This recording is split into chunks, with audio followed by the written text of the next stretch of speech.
Have you ever really thought about that word magic? We throw it around all the time when we talk about certain mushrooms, but what's actually going on? What's happening inside our own minds that can create such a huge shift in how we see the world? I mean, what is that secret ingredient? What is it that can literally change our perception of reality and even our own sense of who we are? Is it just some kind of trick, or is there something deeper, something scientific happening? Well, here's the amazing thing. It's not magic at all. It's science, and it is absolutely fascinating. And today, we're going to break down exactly how it all works. Welcome to Wonder Fungi. I am so happy you're here. On this channel, our whole mission is to explore the incredible scientific stories hidden away in the fungal kingdom. And trust me, today's story is one of the most interesting ones out there. To really get the science, we first have to take a little trip back in time. Because the story of how this molecule came into the modern world, well, it's a real scientific adventure that connects ancient rituals with some seriously cutting-edge chemistry. So, for thousands of years, indigenous cultures like the Aztecs knew these fungi were special. They called them God's flesh and used them in sacred ceremonies.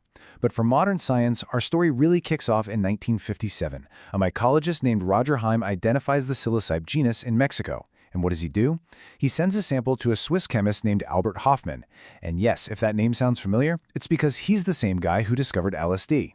Just 1 year later, Hofmann works his magic, isolates the active compound, and gives it a name, psilocybin. And just like that, a whole new world of science was born. Okay, so now for the main event. What is this molecule actually doing once it gets into our bodies? This is where the real chemistry happens. And it all starts with a very clever trick the mushroom plays on our own biology. So here's the first big surprise. Psilocybin itself doesn't directly cause the psychedelic effects. Isn't that wild? It's what scientists call a prodrug. Now that sounds complicated, but just think of it like a key that hasn't been cut yet. Before it can unlock anything in the brain, our body has to shape it into the right form first. And here's how that great switcheroo happens. Once psilocybin is in your system, your body's enzymes go right to work. They just snip off a little piece of the molecule called a phosphate group. And with that one little chemical haircut, psilocybin is transformed into a brand new, fully active compound called psilocin. Psilocin is the molecule that's actually calling the shots in your brain. Okay, so we've got our key player, psilocin. But what does this new molecule do when it finally gets to the brain? Where does it go? Well, to understand that, we need to introduce another character in our story, serotonin.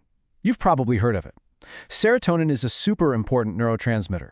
It's basically the brain's natural mood manager, helping to take care of our happiness, our well-being. It's a really big deal. And now, here is the most amazing part of the whole story. Just look at these two molecules side by side. You don't need a PhD in chemistry to see it, right? They look almost identical. Psilocin is a molecular doppelganger, a near-perfect imposter for the brain's own serotonin. And this incredible resemblance, well, that's the secret to everything. Because it's such a convincing look-alike, psilocybin can just slide right into the docking stations in our brain, the receptors, that were built specifically for serotonin. It fits perfectly. It's the classic key in a lock analogy, and it's exactly what's happening here. Now, psilocybin can fit into a few different serotonin locks, but there is one in particular that seems to be the master switch for the whole psychedelic experience. It's called the 5-HT2A receptor. When psilocybin clicks into this specific receptor and turns it on, it kicks off this massive chain reaction of changes in brain activity that we experience as that profound psychedelic journey. But that just brings up an even bigger question, right? How can flipping one tiny molecular switch lead to these huge reality-bending effects? I mean, how does it dissolve our ego or make us feel connected to everything? Well, the answer isn't in just one part of the brain. It's about how the entire brain network starts talking to itself in a totally new way. Let's talk about something called the default mode network, or DMN for short. You can think of the DMN as your brain's autopilot. It's the system that's running when you're just daydreaming, thinking about yourself, or getting stuck in those same old thought loops about the past or the future. You could even say it's where our ego lives. And one of the leading theories right now, called the REBUS model, suggests that psychedelics work by turning down the volume on that DMN. Imagine your DMN is constantly filtering reality through the lens of your old habits and beliefs. By quieting that filter, the brain suddenly gets this flood of raw information coming directly from your senses. It literally helps break those old, rigid thinking patterns, which is why it might help with things like depression, and allows for totally new perspectives to pop up. Here's another way to think about it. Imagine the DMN is the very strict CEO of your brain. It keeps all the departments in line, doing the same old things every day. What psilocybin does is it essentially sends that CEO on a little vacation. And with the boss away, parts of the brain that almost never talk to each other suddenly start having these new, creative conversations. This creates a much more flexible and interconnected state of mind. Now, this whole effect on the brain isn't just a cool scientific fact. It is the reason we're in the middle of a huge psychedelic renaissance. Scientists are now looking very, very closely at how this network reset could have some really powerful therapeutic benefits. Seriously, researchers at top-tier institutions are exploring psilocybin-assisted therapy for some of the biggest mental health challenges we face.